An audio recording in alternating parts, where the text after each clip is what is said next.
everybody, I'm Lego Separator and welcome back to another Lego video. Today we are going to be looking at a set, not only a set but a game as well. Set number 3841 from Lego Games, and it was released all the way back in 2009 when Lego Games still existed. So without further ado, let's get started. So here is the game in question. It's called Minotaurus, and it's all about trying to get to the center of the maze without being attacked by the Minotaur over here. So it's made on a 32 by 32 base plate, which is approximately 26 centimeters across and 26 centimeters the other way as well. We have 4 banks of people over here in red, white, blue, and yellow, so 4 players can play this game. We also have the Minotaur in the center.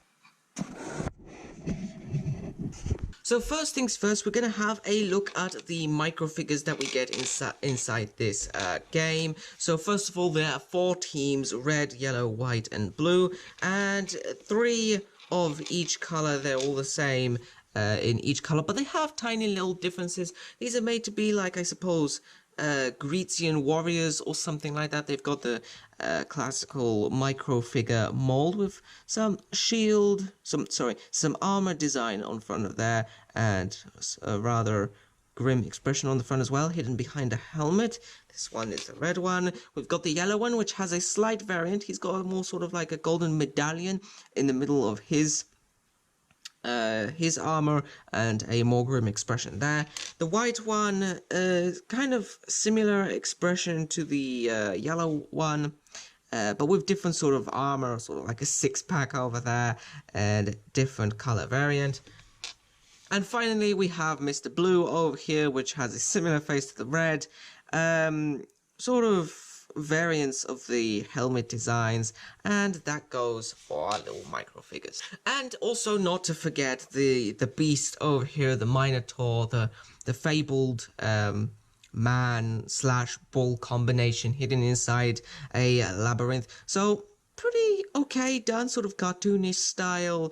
It's made out of mostly bricks and pieces. It's also got these red horns sticking out at the side of his head. Pretty well enough ball design head, and some clips as well for the hands, and a black tubular piece to stand on some studs.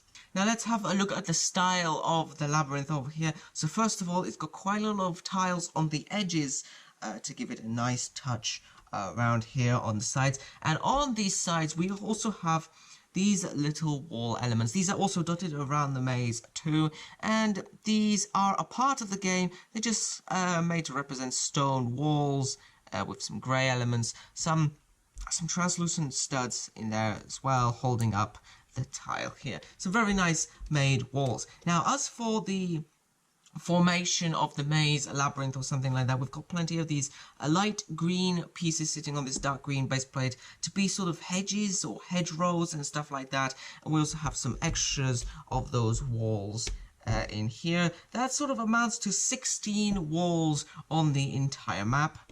Now here in the center we have a little Greece style temple done in grey. In fact, we can take that out to have a closer look at that. It's got some nice columns there and the space to hold the Minotaur in the center at the start of the game. And we also have these colored resonance points. This is the center, which is the aim of the game to get to. We've got L plates made for 3 studs in yellow, 3 studs in red, 3 studs in white, and 3 studs in blue. For the people, they're standing on some L plate bricks as well.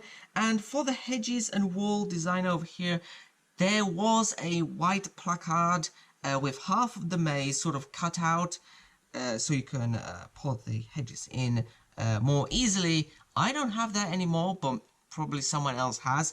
And of course this maze can be adjusted in any sort of way or form you like, so to make even more complicated mazes as well. And also not to forget the Lego dice that comes in this game, which came in a lot of the Lego games. It's sort of like one single dice piece with little red studs there, with some printed tiles stuck onto it. Now this isn't a regular dice, it only has 4 numbers. That is 3, 4, 5, and 6. And we also have 2 colored tiles on either side of the dice, which have some play functionality as well. They do mean something. We also get an extra tile, a green tile, a 2x2 green tile to exchange with the number 3 over here. And finally, we have this spanner done in black, which is also used as a Lego separator, and it's very good at hinging the other tiles out to exchange them. Okay, so now let's discuss about the actual game of the game, not just about the set features and stuff like that, but the game itself along with the dice over here. So it's a sort of game where each and every team, whether that be one person at the red team or a couple of people at the red team, take in turns with how many people are playing to move certain spaces across the board. That's in between the hedges and the walls, all the way to their residence at the center. Now, to do that, they use the dice. Which has numbers on it: 3, 4, 5, and 6. It doesn't have 1 and 2. Because for the simple fact that this is rather a large maze, so high numbers are required. And we also have these grey tiles and these black tiles. So on a roll, if you were to roll, for instance, like a grey tile, then a wall can be moved. That's either any of the walls over here in the center, or a spare wall can be taken and placed, for instance, like, let's say, over here, to help block off other players from traversing the maze. So, nice nifty little payback feature. Oh yeah, quick disclaimer, I do not have the instruction booklet for the game itself. I'm sure there will be some sort of YouTube tutorial or something like that. I'm just trying to remember it from memory. But I do remember that the black space over here, if you were to land on it, means that any of the player who achieves this roll can move the Minotaur 7 spaces in any direction there. Apart from diagonals, of course. Diagonals are cheating in this game.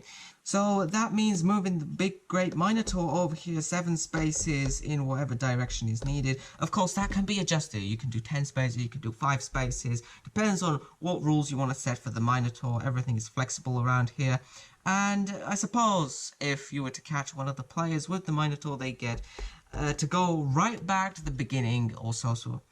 And finally, as well, we have the green tile over here, which is used to replace the number 3. Now, it is a special little feature for this game because the rest of the maze is made out of hedges, not like a real labyrinth, which is made out of stone walls, but it's made out of hedges like a day-to-day maze.